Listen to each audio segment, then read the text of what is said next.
তাহলে আজকে আমরা নবম দশম শ্রেণীর রসায়নের একটা গুরুত্বপূর্ণ টপিকস নিয়ে আলোচনা করবো। এটা হলো কি জারণ বিজারণ। তো জারণ বিজারণ কাকে বলে? যে বিক্রিয়ায় কোনো মৌল, অণু, পরমাণু বা আয়নের ইলেকট্রন ত্যাগ করে, যার ফলে কি ধনাত্মক চার্জের সংখ্যা বৃদ্ধি পায় অথবা ঋণাত্মক চার্জের সংখ্যা হ্রাস পায়, তাকে বলা হয় কি জারণ বিক্রিয়া। আর যে বিক্রিয়া অণু, পরমাণু বা আয়ন ইলেকট্রন গ্রহণ করে, যার ফলে কি ঋণাত্মক চার্জের সংখ্যা বৃদ্ধি পায় অথবা ধনাত্মক চার্জের সংখ্যা হ্রাস পায়, তাকেই বলা হয় কি বিজারণ বিক্রিয়া। তাহলে আমরা একটা উদাহরণ দিয়ে জিনিসটাকে শিখি নাকি? তাহলে সোডিয়াম প্লাস ক্লোরিন সমান সমান বিক্রিয়া করলে, এখানে বিক্রিয়া করলে কি হয়? Sodium chloride. দেখো এখানে কার জারণ হয়েছে, কার বিজারণ হয়েছে। প্রথমে যদি আমরা দেখি যে এখানে সোডিয়াম এসে মুক্তমল, আমরা জানি মুক্তমলের জারণ সংখ্যা কত? শূন্য। এখানে ক্লোরিন এও কি আছে? মুক্তমল। মুক্তমলের জারণ সংখ্যা কত? শূন্য। এই সোডিয়ামের সাথে আমরা এই সোডিয়ামের সাথে তুলনা করি, আর এই ক্লোরিনের সাথে এই ক্লোরিন তুলনা করি। এখন দেখো এই সোডিয়াম ছিল মুক্ত, মুক্তমলের জারণ সংখ্যা কত? শূন্য। এই সোডিয়াম ক্লোরিনের সাথে যুক্ত হয়ে গেছে। কোনো একটা যৌগে টোটাল জারণ সংখ্যা শূন্য, কিন্তু তার প্রত্যেকটা মৌলের এক একটা জারণ সংখ্যা আছে। এখানে সোডিয়ামের সাথে যুক্ত হয়েছে কি? ক্লোরিন। তাই ক্লোরিন হয়েছে কি? হ্যালোজেন। তাই হ্যালোজেন সময়ের জারণ সংখ্যা কত?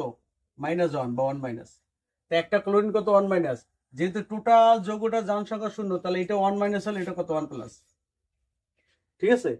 আবার দেখো একটা ক্লোরিন কত? 1 তাহলে একটা সোডিয়াম কত? 1+। কেন? কারণ একটা যৌগের টোটাল জারণ সংখ্যা, নিরপেক্ষ যৌগের টোটাল জারণ সংখ্যা কত? শূন্য। তাই যদি এটা 1 হয় তাহলে এটা কত হবে? 1+। কারণ 1 আর 1+ হিসাব করলে কত হয়েছে? 0 হয়ে যায়। এবার দেখো সোডিয়াম ছিল কত? শূন্য। শূন্য থেকে কত হয়েছে? +1। তাহলে কি তার পজিটিভ চার্জ বাড়ছে? প্লাস চার্জ বাড়ছে না? তাহলে এটাকে বলে জারণ বিক্রিয়া।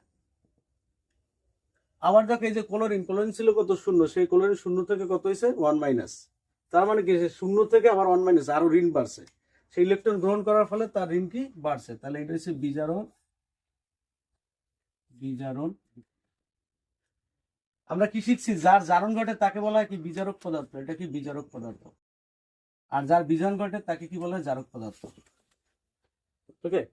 তাহলে আবার খেয়াল করো, যে বিক্রিয়া কি মৌলের ইলেকট্রনের কি স্থানান্তর ঘটে, তাকে বলা হয় কি? জারণ বিজারণ বিক্রিয়া। তাহলে এই সোডিয়াম কত? শূন্য ছিল। সোডিয়ামের সাথে যুক্ত হয়েছে ক্লোরিন। সোডিয়াম ক্লোরিন যুক্ত হয়ে কি হয়েছে? সোডিয়াম ক্লোরাইড, লবণ। তাহলে এই সোডিয়াম ছিল কত? শূন্য। সেই সোডিয়াম কত হয়েছে? 1+। আর এই ক্লোরিন ছিল কত? শূন্য। সেই ক্লোরিন কত হয়েছে? 1-। তাহলে এখানে শূন্য থেকে +1 হয়েছে, তার মানে তার পজিটিভ বাড়ছে, প্লাস বাড়ছে। আর এখানে শূন্য থেকে কি হয়েছে? মাইনাস হয়েছে, তার মানে কি তার চার্জ আরো কি? কমছে। তা যে বিক্রিয়া চার্জ বাড়ে সেটাকে বলা হয় জারণ বিক্রিয়া, আর যার চার্জ কমে সেটাকে বলা হয় কি? বিজারণ বিক্রিয়া। আর যার জারণ ঘটে তাকে বলা হয় কি? বিজারক পদার্থ। আর যার বিজারণ ঘটে তাকে বলা হয় কি? জারক পদার্থ। এখন যদি আমরা বিক্রিয়াটা একটু সমতাকরণ করি, দেখো এখানে সমতাকরণ হয় না। এখানে ক্লোরিন কয়টা? 2টা। এখানে সোডিয়াম ক্লোরাইড যদি লিখি, ক্লোরিন এখানে তো 2 লেখা যাবে না, কারণ যোজনী হিসাব করে লিখতে হবে। সোডিয়াম ক্লোরাইড লিখতে গেলে আমরা সোডিয়ামের যোজনী 1 যা দেবে ক্লোরিন রে, ক্লোরিনের যোজনী 1 যা দেবে কি? সোডিয়াম রে। তাহলে 1 লেখার দরকার নাই। তাহলে যৌগটা এনে সিএল হইবে।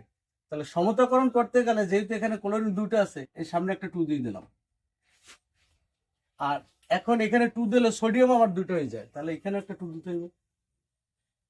তা আমরা 2 বাদ দিয়ে আগে হিসাব করি। দেখো এই 2 বাদ দিয়ে আগে হিসাব করি। তাহলে আমরা যদি লেখি এখানে জারণ জার হয়েছে, জারণ অর্ধ বিক্রিয়া। জারণ কার হয়েছে? সোডিয়ামে। একটা সোডিয়াম কি করছে? একটা সোডিয়াম কি হয়েছে? +1 হয়েছে। একটা সোডিয়াম +1 হয়েছে, একটা ইলেকট্রন ত্যাগ করে। একটা সোডিয়াম একটা ইলেকট্রন ত্যাগ করে কি হয়েছে? সোডিয়াম প্লাস, বা +1 দিলে হয় বা শুধু প্লাস দিলে হয়। আর বিজারণ অর্ধ বিক্রিয়া,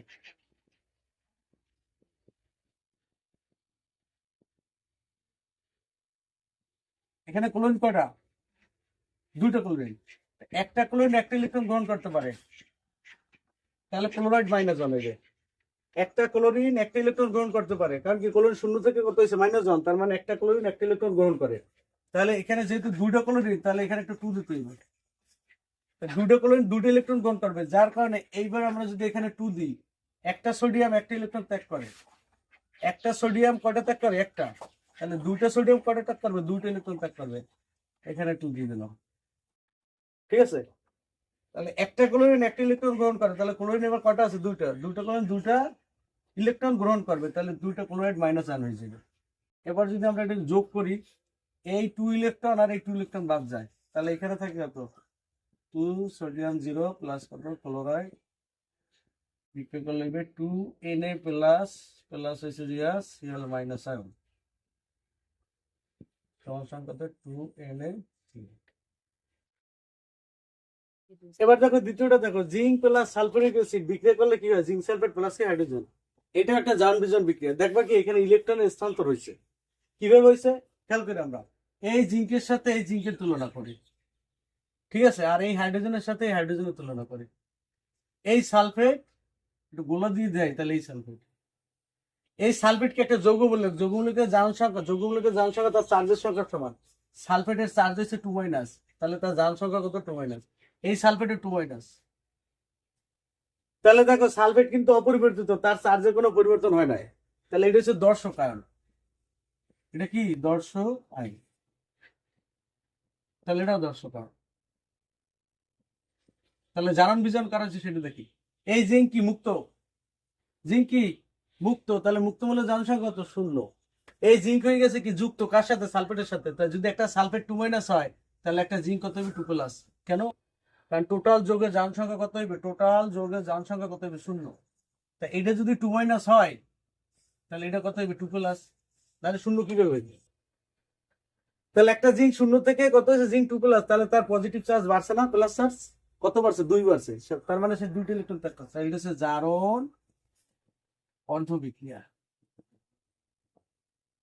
এই হাইড্রোজেনের কথা আমরা চিন্তা করি, এই হাইড্রোজেন দেখো এই সালফেটের সাথে হাইড্রোজেন যুক্ত ছিল, এই সালফেট কত 2-, তাহলে হাইড্রোজেন কয়টা আছে 2টা।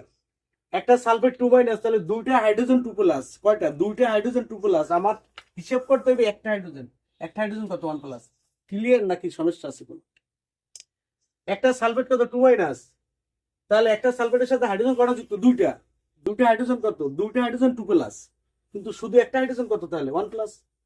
তাহলে আমার জারণ বিজারণে একটা মূল দিয়ে সবসময় হিসাব করতে। আবার দেখো একটা সালফেট কত 2-, একটা সালফেটের যে চার্জ সেটা হচ্ছে 2টা হাইড্রোজেনের টোটাল চার্জ। তাই 2টা হাইড্রোজেনের টোটাল চার্জ কত হইবে 2+। তাহলে আমরা যদি একটা হাইড্রোজেন হিসাব করি, 2টা যদি 2+ হয় তাহলে একটা কত হইবে 2 কাটা গেলে একটা 1+। তাহলে একটা হাইড্রোজেন কত 1+। সেই একটা হাইড্রোজেন 1+ থেকে এই হাইড্রোজেন মুক্ত হয়ে গেছে, মুক্ত হলে জারণ সংখ্যা কত 0। তা হাইড্রোজেন 1+ থেকে কি হয়ে গেছে 0, তাহলে এর কি চার্জ কমছে না বাড়ছে, কমছে। +1 ছিল সেখান থেকে কত হয়ে গেছে 0, তাহলে কমছে না। আচ্ছা, তাহলে যদি এটা কমে তাহলে কি হয়েছে, হয়েছে বিজারণ অর্ধ বিক্রিয়া। ঠিক আছে, আবার একটু খেয়াল করো, জিঙ্ক প্লাস সালফারিক অ্যাসিড বিক্রিয়া করে কি হয়, জিঙ্ক সালফেট প্লাস হাইড্রোজেন, এটা আরেকটা নাম আছে প্রতিস্থাপন বিক্রিয়া অবশ্য। তাহলে আমরা যদি খেয়াল করি এই জিঙ্ক আছে মুক্ত, মুক্ত হলে জারণ সংখ্যা কত 0। এই জিঙ্ক কার সাথে যুক্ত হয়েছে, এই সালফেটের সাথে, হাইড্রোজেনকে সরাই সেখানে বসছে। তাহলে এই সালফেট 2-, তাহলে জিঙ্ক কত হবে 2+। তাহলে সে 0 থেকে কি পজিটিভ চার্জ বাড়ছে, তার মানে কি তার জারণ হয়েছে। এদিকে দেখো একটা সালফেট 2-, 2টা হাইড্রোজেন কত হয় 2+, একটা হাইড্রোজেন কত 1+। একটা নিয়ে হিসাব সবসময়, একটা হাইড্রোজেন 1+ থেকে একটা হাইড্রোজেন কত হয়ে গেছে, এখানে হাইড্রোজেন কত হয়েছে টোটাল 0, কত হয়েছে 0, কারণ মুক্ত বল, মুক্ত বলে জারণ সংখ্যা 0। তাহলে সে +1 থেকে কি হয়ে গেছে 0, তার মানে কি তার বিজারণ বিক্রিয়া হয়েছে। এবার আমরা একটু নিচে লিখি যে যা অর্ধ বিক্রিয়া, জারণ কারা হয়েছে জিঙ্ক 0 ছিল, সে কি করছে জিঙ্ক কি করছে, জিঙ্ক 2+ হয়েছে, 2+ হলে 2টা ইলেকট্রন ত্যাগ করছে। জিঙ্ক কি ছিল 0, 0 থেকে কি হয়েছে 2+, 2+ হওয়ার মানে কি সে 2টা ইলেকট্রন ত্যাগ করছে। আর এই যে হাইড্রোজেন বিজা অর্ধ বিক্রিয়া, হাইড্রোজেন না, একটা হাইড্রোজেন কত 1+, তাহলে 2টা হাইড্রোজেন। আচ্ছা আরেকটা জিনিস একটু খেয়াল করো, যে যদি ইলেকট্রন ত্যাগ করে সেই ইলেকট্রনটা হয়েছে সমীকরণে ডান পাশে লিখতে হয় প্লাস দিয়ে, আর ইলেকট্রন গ্রহণ করলে সেটা কোথায় বাম পাশে। তাহলে একটা হাইড্রোজেন একটা ইলেকট্রন গ্রহণ করতে পারে, তাহলে হাইড্রোজেন আমরা কয়টা নিচ্ছি 2টা, এই 2টা হাইড্রোজেন এই 2টি ইলেকট্রন গ্রহণ করবে, তাহলে আমরা ইকুয়েশন লিখে দিই 2 ইলেকট্রন। তাহলে সে কি হয়ে যাবে হাইড্রোজেন গ্যাস। একটা জিঙ্ক 2টি ইলেকট্রন ত্যাগ করে জিঙ্ক 2+ আয়নে পরিণত হয়। একটা হাইড্রোজেন একটা ইলেকট্রন গ্রহণ করতে হবে, 2টা হাইড্রোজেন 2টা ইলেকট্রন গ্রহণ করবে, ওই যে 2টা ত্যাগ করবে 2টাই গ্রহণ করবে। 2টা হাইড্রোজেন 2টা ইলেকট্রন গ্রহণ করে কি হাইড্রোজেন গ্যাস হয়ে যায়, 0 হাইড্রোজেন হয়ে যায়। ঠিক আছে, এই তাহলে যদি সমগ্র বা কোষ বিক্রিয়া লিখি, সমগ্র বিক্রিয়া,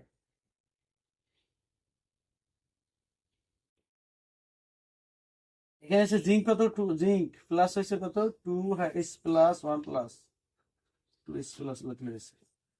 এখানে কত হইবে জিঙ্ক 2 প্লাস প্লাস কত হাইড্রোজেন। এখন যদি আগের মতো যে আসলে সেগুলো সব বসাই দিই তাহলে জিঙ্ক প্লাস যে 2s এখানে আর কি ছিল, হ্যাঁ এটা লেখা লাগবে না, এটা লিখলে না, যার জারণ বিজারণ সেটুকু দেখাইলে না। এই হলো গিয়ে কোষ বিক্রিয়া, ঠিক আছে। আচ্ছা